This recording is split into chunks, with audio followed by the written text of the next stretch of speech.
Your brain has got to be organized so that it's capable of understanding the things that are most constant about the environment, right? And you might think, well, the things that are the most constant are the most real. That's a way of defining real. It lasts a long time and it's evident everywhere. Okay, so then you might think, well, what are the most real things that human beings have to deal with? You know, and one answer to that is, well, there are certain kinds of objective realities that are the most real. So you might say, well, things like trees are extraordinarily real. But one of the things I'd like to point out to you is that despite the fact that trees are quite real, they're not as real as dominance hierarchies. Because dominance hierarchies were around for a couple of 100 million years before there were trees. And so there have been dominance hierarchies around for 400 million years, long before there were vertebrates of our type. And so the dominance hierarchy is an extraordinarily constant feature of life. And part of the reason that we're wired up to be able to detect variations in dominance hierarchy status is because the fact of that structure is constant across all times and all places. And so it's built right into our nervous systems. And the fact that we share the ability to assess our dominance hierarchy position with crustaceans, and which have a very simple nervous system, and the fact that the same pharmacological substances work on crustaceans that work on us for the same reasons, at least with regards to dominance hierarchy, indicates that the dominance hierarchy counter that you have functioning at the very base of your brain, so to speak, is an unbelievably potent mechanism, and you're using it all the time. One example is, you know, you might ask yourself why people are so obsessed with fashion, and why fashions have to change every year. And part of the reason for that is that by attending to fashion and keeping up, or being even on the avant-garde, you show that you're ahead of the curve. And the curve is always changing, right? It's like a technological curve. You have to stay ahead of the... It isn't so much that you master the technology, it's that you stay ahead of the technology and master the new. And that indicates that you're conscious and alive and aware and capable of competing, and that's one of the things that makes you more attractive, at least in principle, as a mate, or at least more competitive with the other creatures with whom you're competing for the attention of potential mates. So that's just another indication of exactly how possessed you are by the operation of these deep-seated biological systems. And we know, for example, that there's very, very little difference between a severe clinical depression and a very severe dominance defeat.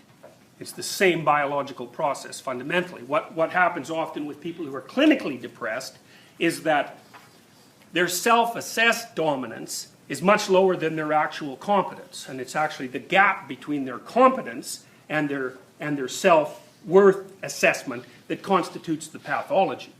So, you know, so you have someone, when I assess people for depression, I say, well, look, you know, do you have a job? Is it a good job? You know, do you have a family? Do you have an intimate partner? Do you have interests in various things in your life, you know, outside of your work?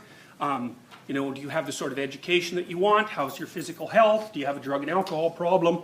And if the answer to all those is the proper answer, and they still feel really terrible, then you might think, oh, well, that person's suffering from clinical depression because their self-assessed dominant status is not in keeping with their actual social status.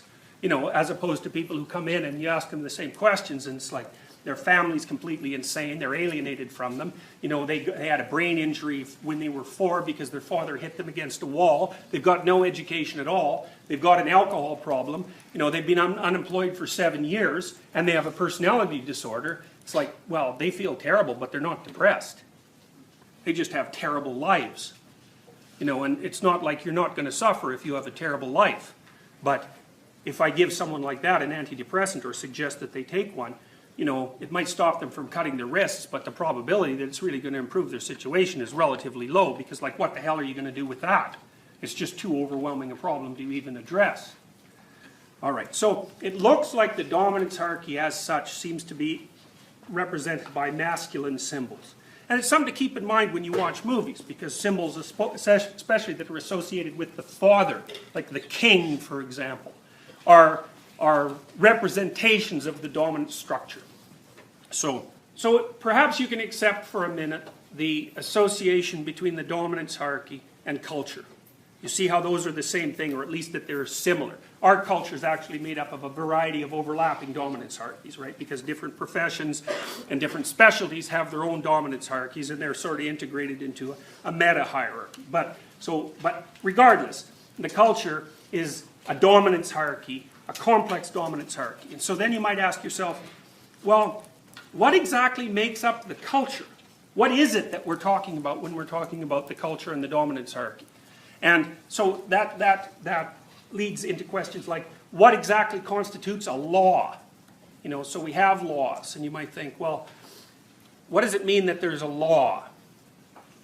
Well, we can look at the obvious things. There's a rule of some sort that's been written down. That's one. There's a rule that's been written down that if you transgress against, you'll be tracked down and punished. That's another example of a law.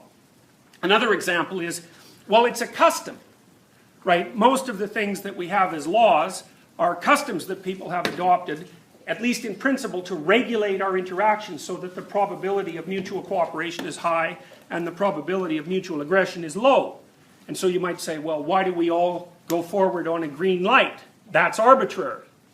Why is that a law? And the answer is, well, because everybody decided that that would be a law, and then they decided they would act it out.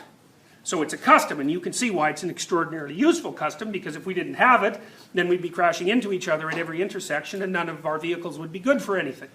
So that's another example of a law.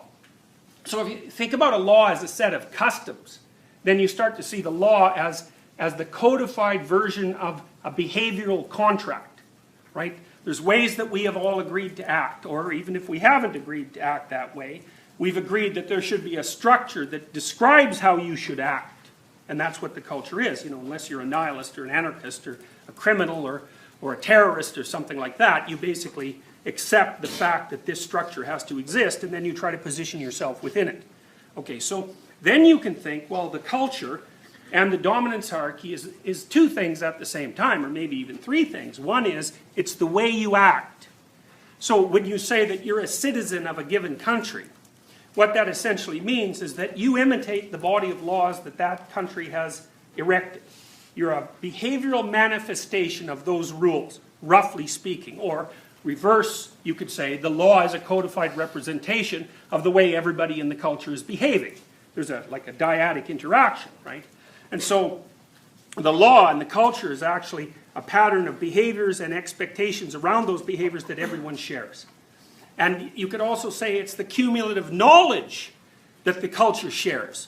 So the culture as a whole has a body of knowledge, some of which is objective and some of which is moral and behavioral. And you, as a fragment of that, also have that, at least in fragmentary form. Right? You're a partial representation of the entire culture. That would be something similar to Freud's idea of the superego. Right? Because for Freud, there was an id and an ego and a superego. And the id was basically, you know, biology and its ability to control you. And the ego was poor little you. And the superego was the terrible force of culture crushing the little ego between the terrible force of biology and itself. And so the superego, in some sense, is culture.